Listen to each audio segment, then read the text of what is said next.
It is decorator use to define method as a property. चलिए दोस्तों property method को practically सीखते हैं। सबसे पहले एक क्लास बनाते हैं स्टूडेंट की। देन दोस्तों हम एक कंस्ट्रक्टर क्रिएट करेंगे क्लास के अंदर। ये हमारे पास कंस्ट्रक्टर होगा। सेल्फ एक ऑब्जेक्ट है दोस्तों। अब हम कंस्ट्रक्टर के अंदर दो पैरामीटर पास करेंगे। हमारा फर्स्ट पैरामीटर नेम है और सेकेंड पैरामीटर मार्क्स है।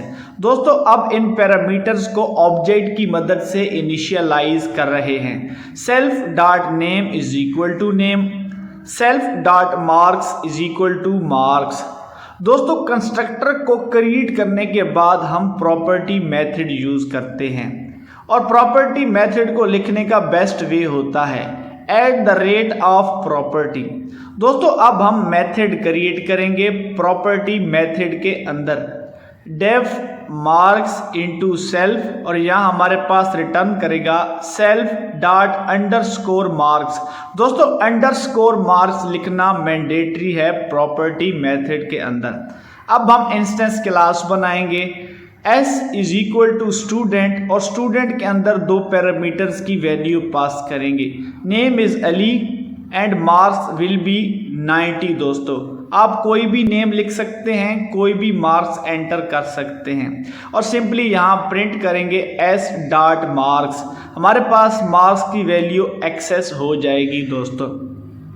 दोस्तों आज हम प्रॉपर्टी मेथड सीख रहे हैं।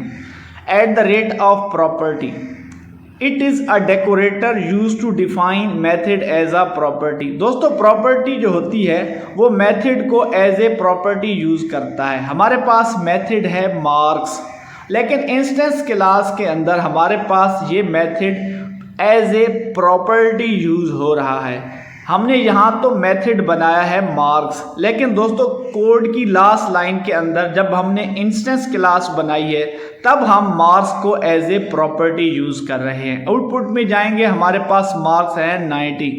दोस्तों जो बेसिक पर्पस होता है प्रॉपर्टी मेथड का वो ये होता है कि ये मेथड को प्रॉपर्टी के तौर पे यूज करता है। मेथड है मार्क्स और दोस्तों इंस्टेंस क्लास के अंदर मार्क्स को हम एज ए प्रॉपर्टी यूज कर रहे हैं। दोस्तों अगर आपको प्रॉपर्टी मेथड समझ आ गया है तो कमेंट सेक्शन में ज़रूर बताइए। अगर आपको सीखने में दुश्वारी पेश आ रही है तो कोड को मल्टीपल टाइम रिपीट कीजिए।